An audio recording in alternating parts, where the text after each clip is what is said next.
nak dengar ke saya cakap? Ini Profesor Doktor. Okay, dia macam ni tau.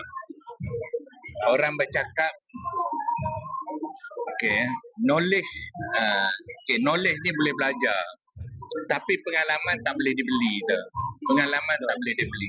Saya merawat memang ramai pesakit-pesakit kanser saya, dan kebanyakan pesakit kanser saya dia tak nak buat kemoterapi. Dan alhamdulillah dia boleh sihat lah, dia boleh sihat.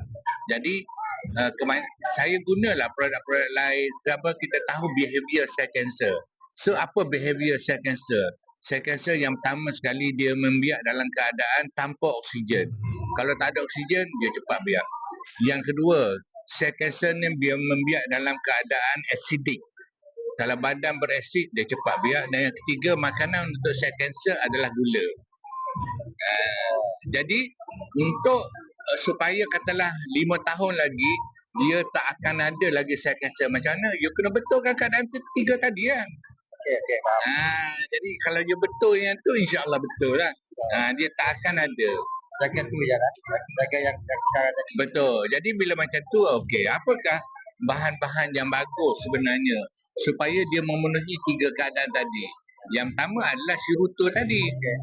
Siruto, mengapa siruto? Siruto ni adalah kombinasi antara APPA1, beta-glucan dan vitamin C. Jadi semua yang saya cakap tu ada dekat situ. Jadi gunakanlah siruto. Siruto sudah memadai ya. Itu asas dia lah. Asas. Kalau nak yang lebih baik lagi, ambil siruto, ambil zentoso, ambil spirulina. Itu lagi baik. Terima kasih, Prof. Okey.